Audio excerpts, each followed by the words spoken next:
di selama bulan Februari ya. Dan kita melihat semua cerita tentang kita dicatat oleh Tuhan. Tapi hari ini Bapak Ibu, cerita kita masing-masing tampung dulu ya. Cerita kita masing-masing ditampung dulu ya. Kenapa ditampung dulu? Karena hari ini Tuhan yang mau bercerita tentang Yesus. Tuhan mau bercerita tentang dirinya kepada kita. Amin. Ada amin? Karena semuanya lagi menggebu-gebu di dalam pikirannya, di dalam perasaannya, menceritakan tentang dirinya masing-masing.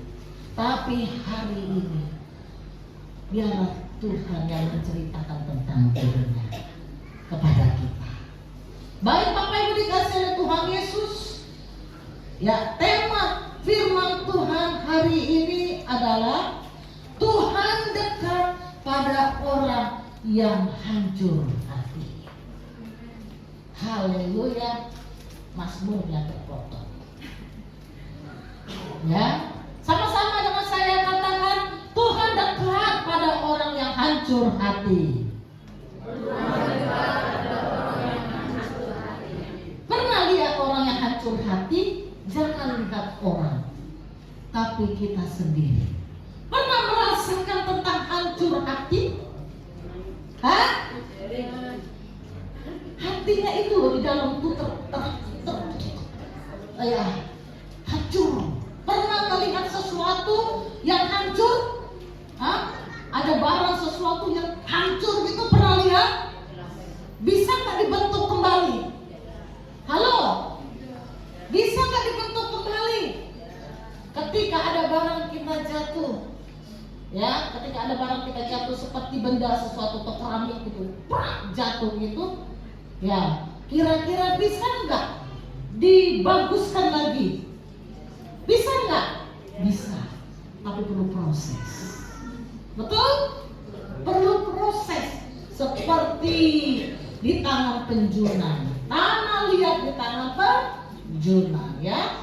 Jadi seperti itulah firman Tuhan hari ini, ya. Tuhan dekat pada orang yang hancur hati.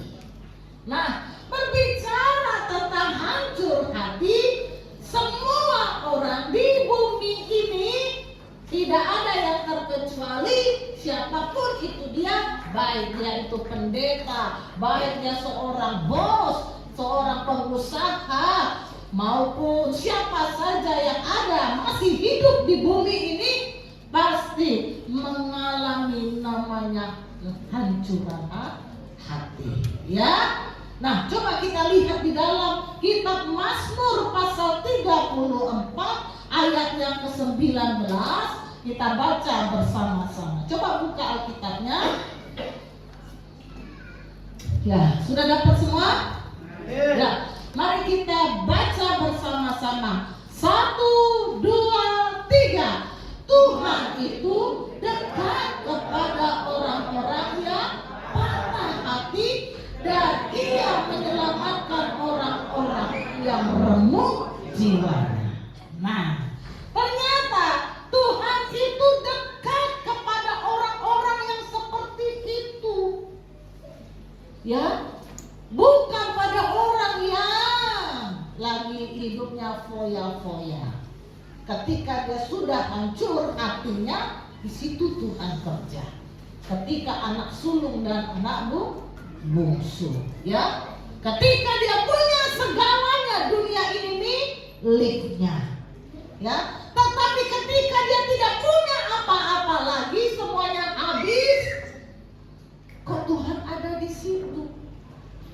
Karena disitulah dia sedang mencari Tuhan. Makanya di sini dikatakan bahwa Tuhan itu dekat pada orang yang patah hati, dan Dia menyelamatkan orang-orang yang remuk jiwanya. Bayangkan, remuk jiwa. Jiwa itu berbicara tentang apa? Jiwa itu berbicara tentang pikiran. Jiwa itu berbicara betul berbicara tentang kehendaknya. Nah, remuk jiwanya, ya. Bapak Ibu dikasih oleh Tuhan, kalau istilah sekarang dikatakan bahwa dia sedang ada di dalam titik terendah. Nah, ngerti titik terendah? Titik terendah ini sudah habis deh. Habis sudah. Ya, seperti itu kan. Gak ada lagi peganganku. Enggak ada lagi yang ku andalkan. Kepada siapa aku mengadu?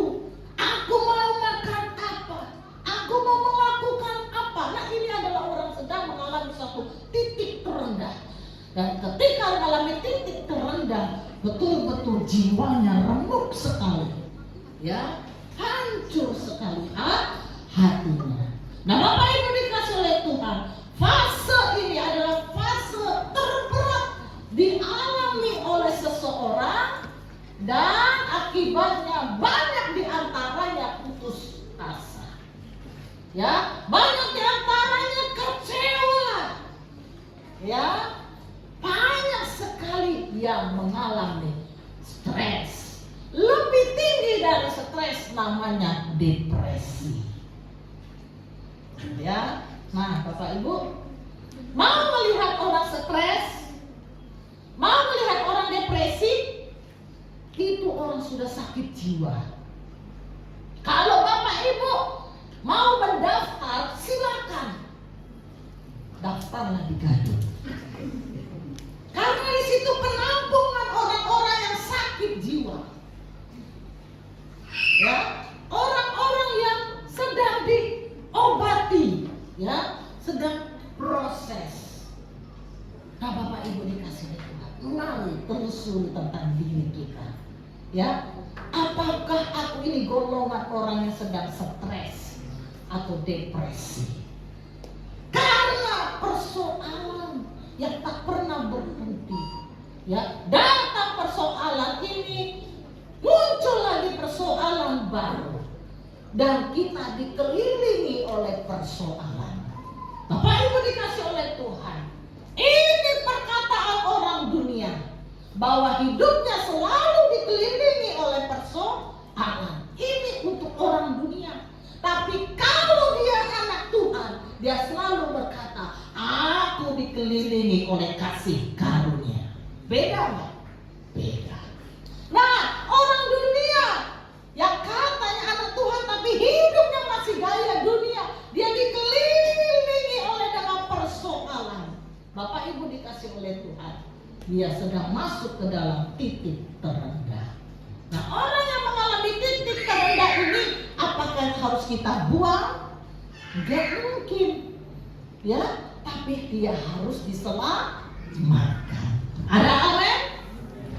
Baik, Bapak dikasih oleh Tuhan Yesus, kita melihat satu tokoh di dalam Alkitab, dan nama ini sungguh tidak asing buat kita, yaitu Bapak, janganlah Bapak ya, Nabi Elia, ya, Nabi Elia. Nah, kalau Bapak Elia sudah pulang ke surga, tapi ketika dia menghadapi suatu titik terendah, Bapak Ibu nggak tahu bagaimana ceritanya, ya. Bapak Ibu nggak tahu bagaimana dia mengalami satu titik terendah, karena namanya Elia. Tapi Nabi Elia mengalami juga namanya remuk jiwanya, ya. Bahkan dia sudah masuk ke dalam depresi. Wah, hanya pada waktu itu tidak ada penampungan untuk orang sakit jiwa, ya. Tapi waktu itulah Tuhan dekat kepada Elia. Yuk, di dalam 1 Raja-Raja pasal 19, semuanya sudah buka. Nah, Bapak Ibu dikasih oleh Tuhan, saya akan jabarkan dengan lebih cepat. Nah, Bapak Ibu, Elia ini adalah seorang nabi Tuhan, orangnya yang hidupnya untuk melayani Tuhan. Dan lihat luar biasa, di dalam pelayanan Elia, urapan yang dahsyat itu, banyak mujizat Tuhan boleh terjadi.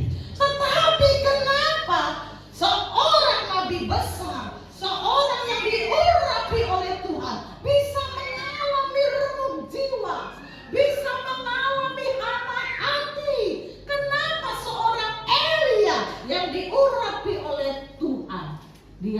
mengalami depresi. Ya, kata dalam hati, Elia aja seperti itu, seorang nabi besar. Apalagi saya orang biasa ini. Mungkin saya lebih dari Elia, depresi tingkat tinggi. Betul nggak? Ya kan? Karena dia seorang nabi Tuhan yang luar biasa. Dia mengalami remuk jiwa. Dia mengalami namanya hancur hati. Apalagi kita. Ya, nah mari kita belajar bersama apa yang dihadapi oleh Elia dan bagaimana pertolongan Tuhan datang kepada Elia. Nah, Bapak Ibu, tahu nggak di zaman itu, ya, bagaimana Elia sedang berperang? Wah, ini zaman Elia dulu ya. Nah, zaman sekarang juga masih ada. Zaman sekarang masih ada, tapi nggak kelihatan.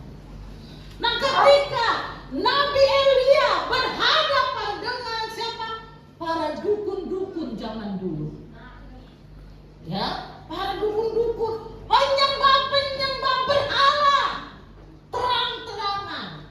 Kalau sekarang kan nggak nampak bahwa orang itu menyembah berhala. Tapi zaman dulu nampak bahwa mereka masih menyembah ilah-ilah di dunia ini. Nah, disitulah Elia berperang. Kenapa Bapak Ibu Elia berperang? Dengarkan baik-baik. Di situ orang Israel, umat pilihan Tuhan, jelas-jelas mereka keluar dari tanah Mesir yang diselamatkan oleh Tuhan. Jelas-jelas Tuhan kasih mana. Jelas-jelas kaki mereka tidak bengkak. 40 tahun mereka berjalan di padang pasir. Jelas-jelas mereka melihat mujizat Tuhan. Tapi lihat apa yang terjadi. Bangsa Israel ini memang betul-betul bangsa yang tegar tengkuk. Ya, mereka sudah melihat pertolongan Tuhan, melihat kebaikan Tuhan, melihat mujizat Tuhan. Tapi apa yang terjadi? Pada waktu itu justru bangsa Israel membunuh nabi-nabi Tuhan. Wow, luar biasa. Pelayan-pelayan Tuhan dibunuh oleh bangsa Israel. Akhirnya tinggallah Nabi Elia sendiri. Ya, bayangkan Bapak Ibu, siap pakai pedang. Di mana kejadian itu di Ukraina ya? Yang kita lihat itu, orang baru pulang gereja, masuk ke gereja ditembak. Ngeri. Ya, nah ini yang terjadi pada Elia bersama seluruh pelayan-pelayan Tuhan, anak-anak Tuhan yang beribadah kepada Tuhan. Orang Israel sendiri bunuh, ngeri sekali. Dan berhadapan 450 nabi Baal. Bapak Ibu, seandainya Bapak Ibu seorang diri berhadapan dengan orang yang tidak percaya Tuhan, gak usah sampai 100, 2-3 orang aja ada di sekitar kita, lalu todong kita seperti ini. Loh, percaya Yesus, kamu tahu dah Tuhanmu tuh 3. Masa Tuhan itu jadi manusia? Bisa ngomong? Bisa ngomong gak? Lalu kayak gini, bagaimana ini? Iya kan? Apalagi yang tidak pernah bergereja. Wah, dia gak pernah bergereja, berhadapan dengan 2-3 orang. Kamu Kristen kafir. Ada yang di sini bisa berdiri tegak? Hari ini juga saya mau mati martir. Ada? Angkat tangan. Yang saya tahu kabur. Nah, inilah dihadapi oleh Elia. Dia berhadapan dengan 450 nabi Baal. Dia seorang diri.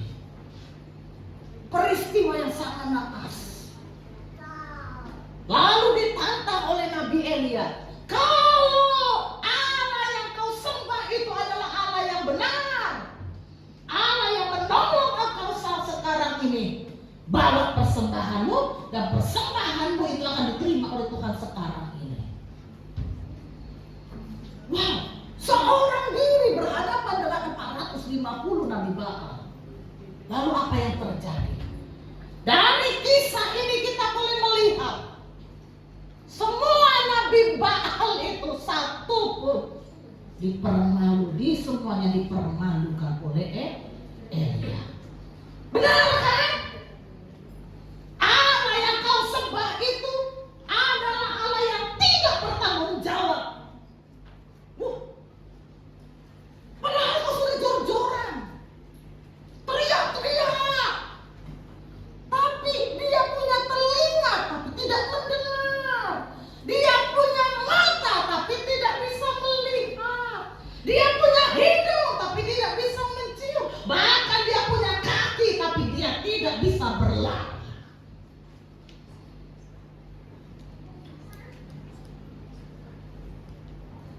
Mazmur 108.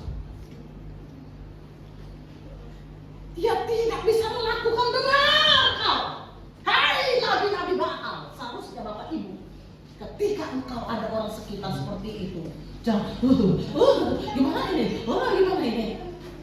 Seharusnya engkau bisa seperti Elia. Oke. Saya akan tunjukkan bahwa Tuhan Yesus itu adalah juru selamat. Ayo, tunjukkan mana ilahmu. Ya, nanti Bu saya ditembak mati. Ya, nanti saya masuk penjara. Berarti kita belum siap menjadi saksi Kristus. Tapi Elia, dia bersaksi tentang Tuhan yang hidup.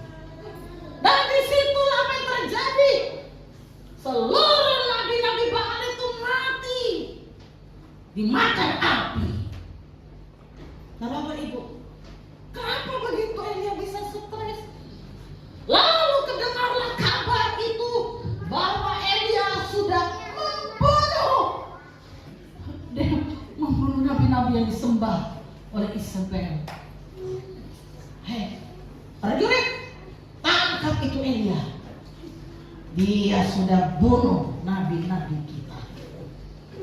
Wah, kedengaran oleh Nabi Elia. Wah, gawat ini. Mereka semua datang menyerbu saya. Lalu Elia lari sekencang-kencangnya. Ya, saking kencangnya dia berlari untuk menyelamatkan diri sampai pengawalnya tiba di suatu daerah di Berseba, ditinggalin. Karena apa? Karena larinya Elia lebih kencang daripada pengawalnya. Bayangkan Bapak Ibu, pernah Ibu mengalami seperti ini? Tiba-tiba kita bisa lari kencang. Kalau nggak percaya, pulang di sini. Saya kasih anjing, Erda.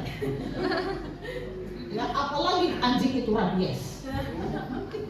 Pasti Anda lebih kencang larinya daripada mobil.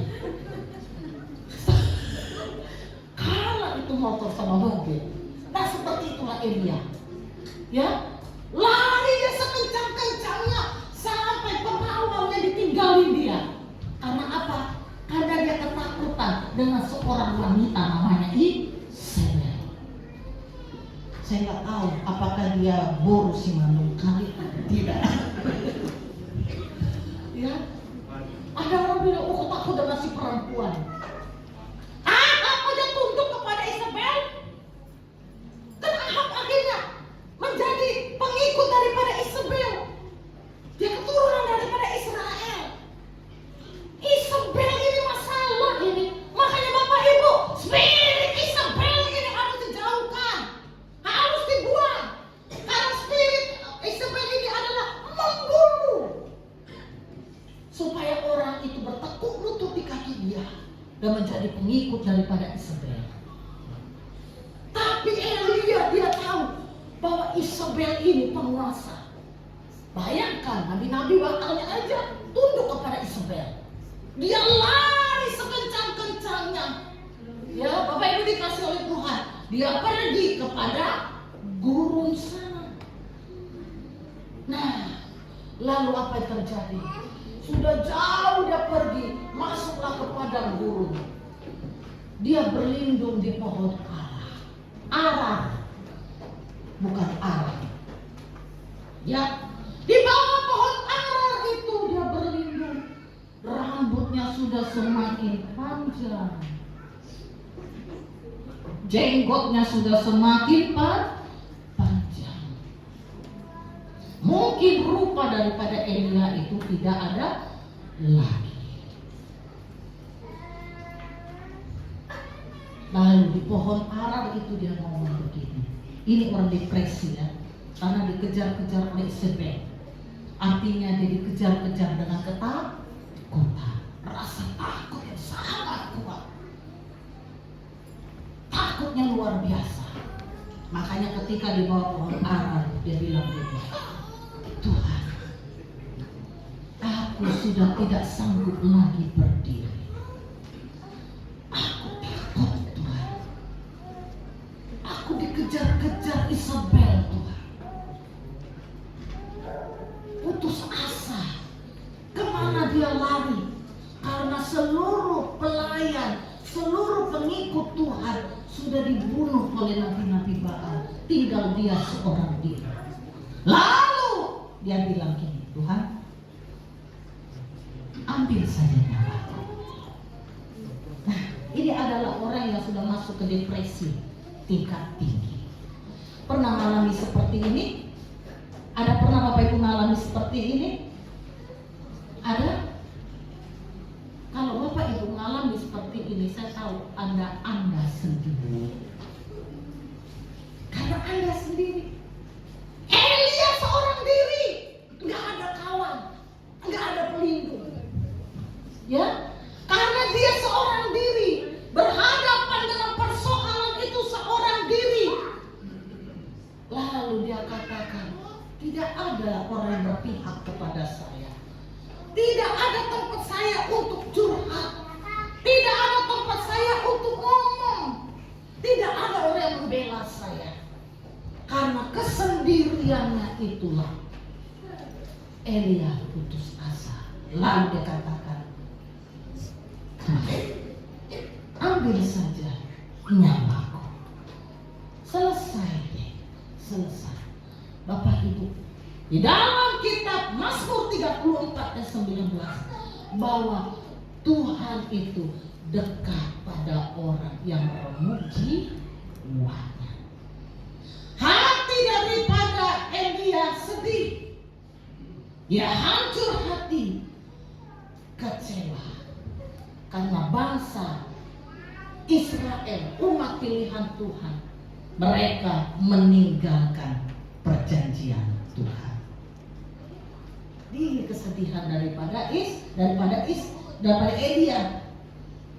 Dia sedih melihat umat Tuhan rajin bergereja, tapi pulang dari gereja hidupnya sama dengan orang dunia. Elia sedih melihat bangsa Israel, mereka meninggalkan mezbah Tuhan, ya, dibangun mezbah Tuhan lalu diruntuhkan. Bayangkan Bapak Ibu, ada banyak gereja sekarang yang dihancurkan. Ada banyak gereja sekarang yang dirobohkan. Ya, Elia sedih karena ini terjadi pada orang-orang pilihan Tuhan, bukan orang asing. Bayangkan Bapak Ibu, apa dah hancur itu hati? Ya, apa nggak hancur? Dilayani baik-baik, dikasih yang baik, berkat yang luar biasa, tapi hidupnya tidak memuliakan Tuhan. Nah, apakah itu mewakili hati saya?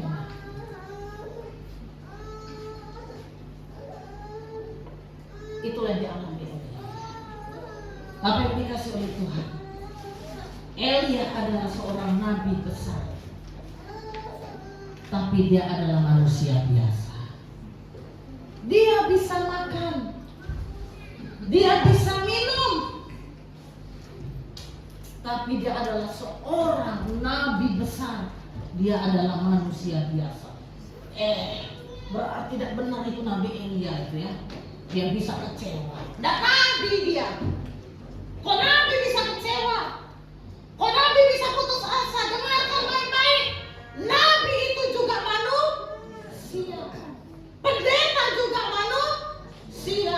Pelayan Tuhan yang di depan Anda adalah manusia. Hamba Tuhan yang di depan menyambut tamu adalah manusia. Pemain musik adalah manusia. Lalu kita berpikir mereka kan orang hebat, rohaninya hebat. Seharusnya mereka tidak mengenal namanya hancur hati.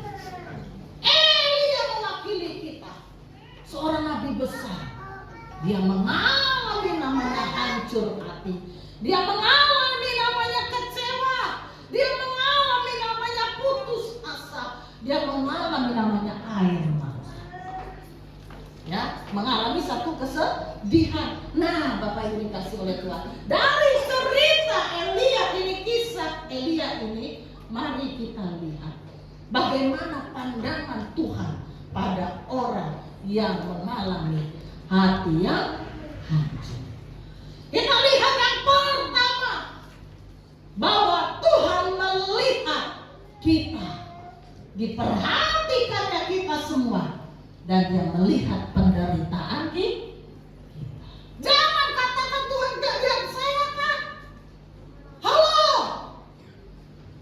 di mana engkau berada, di situ Tuhan ada. Dia masuk ke dalam penderitaan kita. Dia bukan hanya mengawasi, tetapi Dia ada masuk di dalam penderitaan kita. Kita pikul salib. Saya katakan kita semua diberi hadiah yaitu salib. Kebanggaan kita. Dan salib itu adalah penderitaan. Tuhan ada di dalam penderitaan kita. Jangan katakan bahwa Tuhan tidak mau tahu. Jangan katakan Tuhan tidak peduli. Dalam kitab Kejadian 16 ayat 11 seorang Hagar. Siapa Hagar? Hagar itu adalah istri daripada abundik daripada istrinya Abraham. Ya, ini gara-gara si Sarah. Berarti kalau dia pengikut daripada Abraham, berarti dia mengenal Tuhan. Ia membangun mezbah buat Tuhan. Tapi dia diusir oleh Abraham, disuruh oleh Sarah. Nanti dia akan menjadi warisan pewaris berikutnya. Pergi! Bayangkan Bapak Ibu, Hagar sedang mengandung seorang anak laki-laki. Dia pergi, diusir oleh Abraham. Hancur hati kan? Hancur hati loh. Dia diusir, dikeluarkan. Dia sedang mengandung. Dan lebih parahnya lagi, ketika di dalam perjalanan itu, semua stok makanan yang dibawa sudah habis. Air minumnya pun habis. Lihat, Hagar ada di suatu padang. Dia hanya terdiam. Tuhan, lihat penderitaan. Aku bisa mati di sini. Air minum pun aku tidak jumpai. Bapak Ibu, apakah ketika Abraham usir Hagar, maka Tuhan meninggalkan Hagar? Dari kitab Kejadian 16 ayat 11, saya tidak boleh lari dari kamera. Karena itu ketika ada kamera, saya di mana? Bersama, nggak kelihatan. Jadi saya harus stay di sini. Ya. Lalu apa yang kita lihat dari sini Hagar? Dimanapun Hagar pergi, Tuhan ada bersama dengannya. Bahkan Tuhan terlibat di dalam penderitaan Hagar.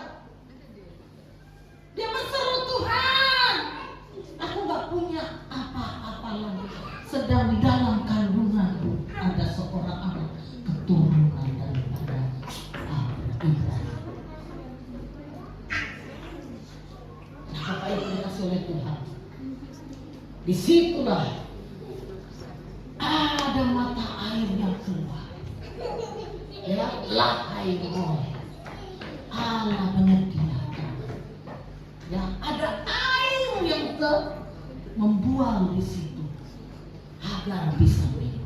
Bapak Ibu, ini kisah yang sangat menyedihkan. Ketika dia diusir, tapi Tuhan ada bersama dengan Hagar. Dalam satu titik terendah, satu titik tidak berdaya, dia dikeluarkan, dia diusir. Padahal awalnya disanjung-sanjung, bahkan Sarah sodorkan, tapi kemudian diusir. Dalam perjalanannya, dalam kesendiriannya, ternyata Tuhan ada bersama Hagar. Bapak Ibu, yang kita lihat berikutnya, bagaimana bahwa Tuhan menerima emosi sulit kita. Ya, coba Bapak Ibu, pernah nggak engkau tertawa, tapi air mata keluar? Pernah? Wah, pengalaman. Ya, ayo masuklah ke rumah kami. Ayo, makanlah. Dalam hatinya, ini adalah makanan yang terakhir. Pernah nggak ketika kita disakiti oleh orang lain, tapi kita dipaksa untuk tersenyum? Pernah? Wah, berarti jiwa kita terganggu. Kita ganggu dong, betul nggak? Disakiti, dikata-katain, engkau anak kurang ajar ya, kamu begini ya. Tapi ketika keluar dari rumah, lalu dia melihat kawannya bisa tersenyum. Apa kabarmu kawan? Gimana keluargamu? Baik. Padahal di rumah perang dunia dengan suami. Jangan ketawa. Ya kan? Di rumah bukan hanya piring yang melayang, baskom melayang, sepatu melayang. Ya, sering dari TikTok itu kan. Suami istri bercanda, kena panci. Ya, kasihan sekali itu suami jadi korban istri. Ya, berarti kita sedang masuk fase sakit jiwa. Di luar, di dalam rumah, tidak ada damai sejahtera. Tapi ketika kita keluar, kita masih bisa bersenyum buat orang. Berarti emosi kita tidak stabil. Nah Bapak Ibu, apakah Tuhan tidak tahu? Halo? Apakah Tuhan tidak tahu? Tuhan tahu.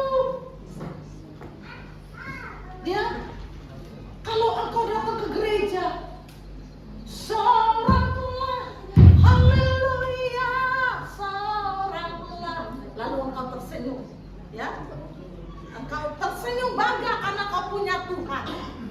Tapi apa yang terjadi?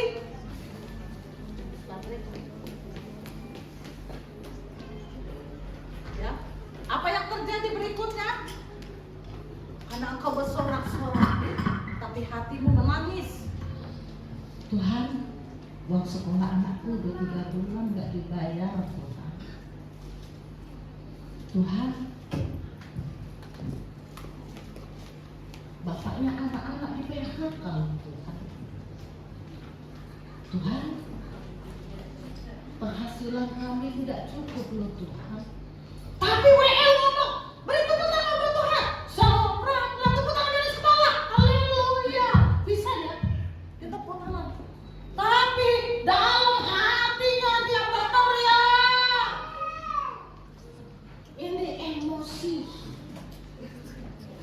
Ya, nah Bapak Ibu, ternyata Tuhan tahu emosi kita yang tidak stabil. Kamu ingin lari, tapi ada yang tarik. Ingin teriak, tapi suara nggak keluar. Ada yang mengajari saya seperti, kalau ibu lagi seperti ibu pergi ke pantai, ibu ngapain ke pantai? Ibu teriak keras. Tidak ada yang dengar, semuanya lepas. Seperti itu. Lalu saya mencoba seperti itu, tidak jadi karena di kanan kiri saya banyak orang. Tuhan ada dan menerima emosi kita yang sulit. Nah Bapak Ibu, kita lihat seorang laki-laki di sebelah Tuhan Yesus ketika dihukum mati. Aku percaya, Bapak Ibu, dia dalam titik terendah saat itu. Aduh, hari ini sudah selesai. Hari ini sudah selesai. Yang sebelah Yesus, sebelah kiri olok-olok. Katanya engkau Tuhan, coba kau selamatkan dirimu. Tapi di sebelahnya lagi, aku percaya kepadamu. Di hatinya yang paling dalam, satu titik terendah yang tidak berdaya lagi, tapi dia percaya kepada Tuhan. Hari ini juga engkau akan bersama dengan. Di saat dia putus asa, tidak berdaya, Tuhan menerima dia. Tuhan peluk aku dengan sebentar saja, betul kan? Tuhan peluk aku sebentar saja, hangatkan jiwa mulai lemah. Betul? Tuhan peluk aku dengan sebentar, nangis.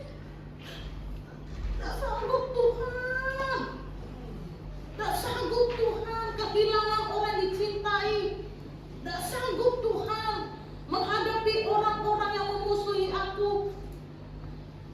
Peluk aku Tuhan sebentar saja. Itulah dialami oleh seorang di sebelah Yesus. Tuhan peluk dia.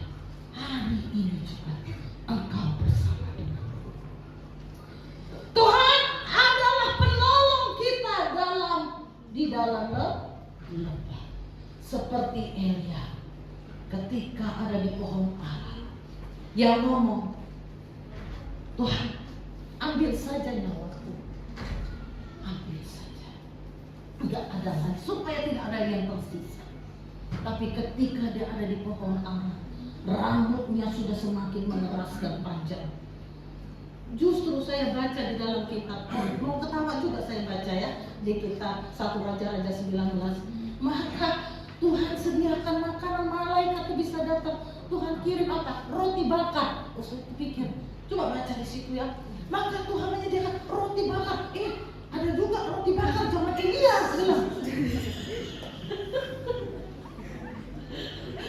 Tuhan bisa juga bikin saya ketawa ternyata. Kalau sudah masuk nulis firman Tuhan ini kan, Tuhan bisa ngomong, maka Tuhan menyediakan roti bakar untuk Elia. Ada di mana roti bakar? Nggak kaleng-kaleng seperti hari ini. Tuhan kasih saya kue, ada di depan kasih makan dari orang yang bikin jengkel. Ya, Bapak Ibu dikasih oleh Tuhan.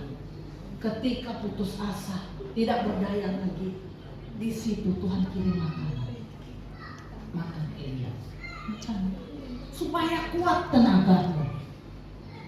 Itu situ. Ayat 6, coba kita lihat. Maka pada sebelah kepalanya ada roti bakar. Jadi Bapak Ibu, rugi yang belum makan roti bakar. Sampai belum pernah makan roti bakar, kurang ini bikin roti bakar sendiri. Karena Elia sendiri udah makan roti bakar. Ya, Bapak Ibu dikasih oleh Tuhan, bagaimana ternyata Bapak Ibu, ketika kita ada di dalam lembah kekelaman, ketika silakan musik maju ke depan, ketika kita tidak berdaya, ketika kita tidak punya apa-apa, ketika kita ada di dalam titik terendah, di situ bahwa Tuhan memperhatikan kita. Elia diperhatikan oleh Tuhan. Tuhan beri makan. Lalu apa kata Tuhan? Pergi kamu Elia ya, Ternyata ketika dia pergi melanjutkan perjalanan 40 hari 40 malam, dijumpainya ada banyak orang-orang Israel yang masih cinta pada Tuhan. Amin. Amin. Jadi jangan merasa Tuhan tidak perhatikan.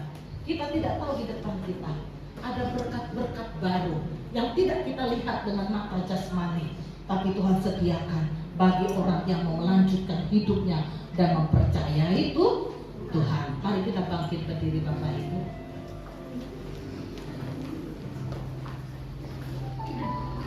Mungkin saat ini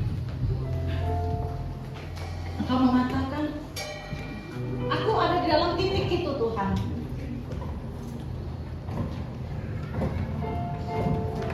Ibu Gembala nggak lihat. Yang Ibu Gembala lihat itu kalau saya ini selalu tersenyum, selalu tertawa. Tapi Ibu Gembala nggak tahu kalau saya ini sedang hancur hati. Saya mau ngomong sama Tuhan, tapi sepertinya Tuhan tidak melihat dan mendengarkan saya. Tapi hari ini kita sudah melihat kisah daripada Elia, bahwa Tuhan memelihara dia.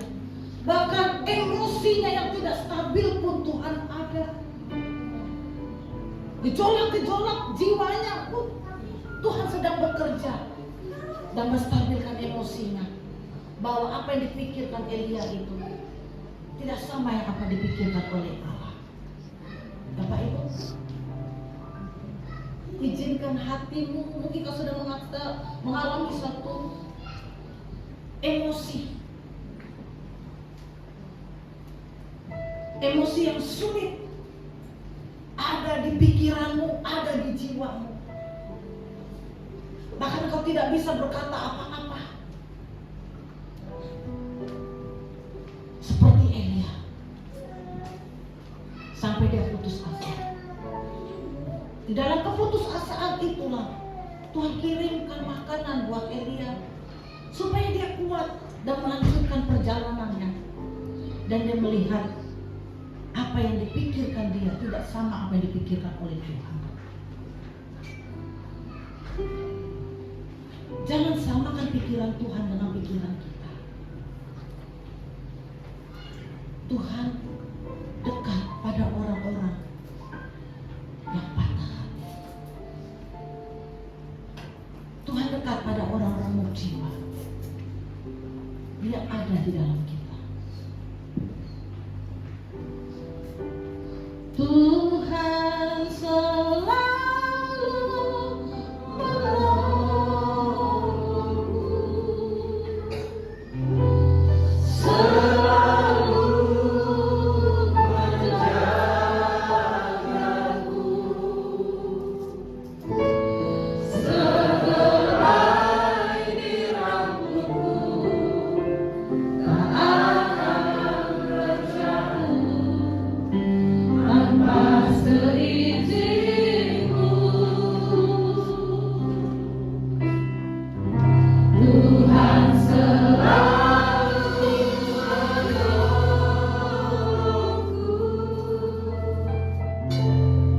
selalu menjagaku.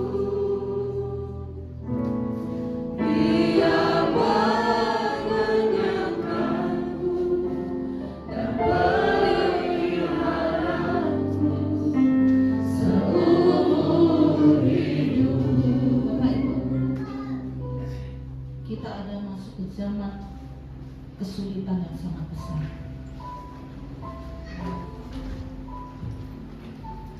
Bahkan banyak kekacauan sedang terjadi yang mempengaruhi perekonomian.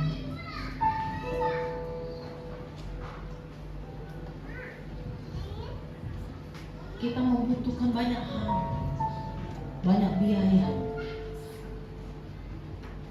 Tapi jangan pernah engkau tidak percaya kepada Tuhan. Elia mengalami ini sampai dia putus asa. Tapi ketika dia putus asa, Tuhan dekat kepada dia. Tuhan bersama dengan Elia. Maka dia tidak pernah memikirkan tentang dirinya lagi. Justru Tuhan memikirkan Elia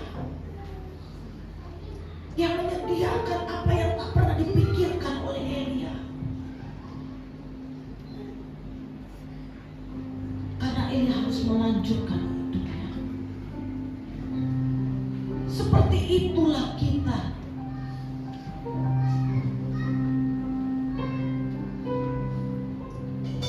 Banyak hal yang tidak pernah kita pikirkan karena kita putus asa. Pikiran kita kosong sambil kita mengambil tindakan-tindakan yang salah. Tapi Tuhan terlibat di dalam emosi kita yang tidak stabil. Dia dapat melakukannya di luar pemikiran kita. Dia mengerjakannya karena kita adalah anak-anaknya.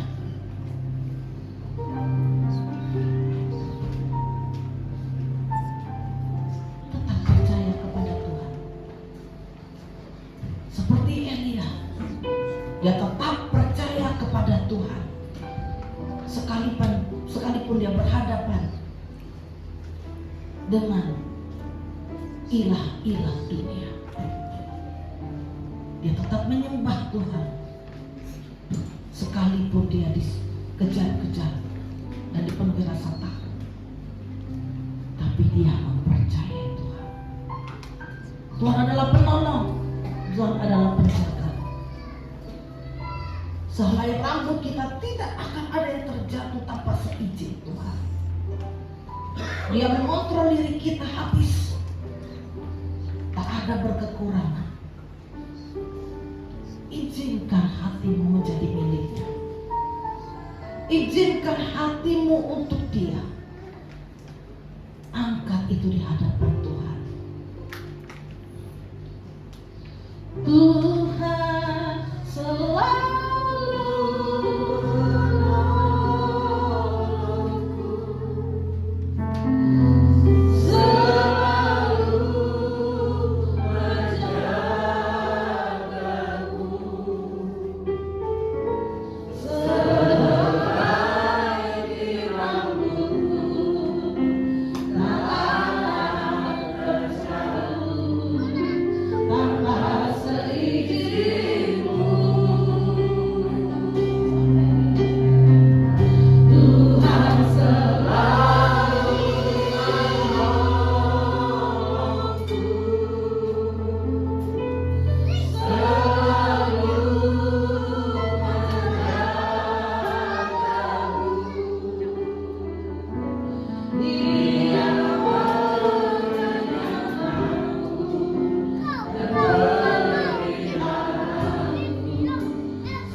mungkinkah aku bisa melanjutkan hidupku? Bapak Ibu, kalau kau sedang masuk ke dalam titik ini, taruh tanganmu di dadamu. Teguhkan hatimu. Teguhkan hatimu, katakan jangan takut. Jangan takut. Jangan takut. Ada Tuhan. Ada Tuhan di dalam hidupku. Dia yang memelihara aku. Dia yang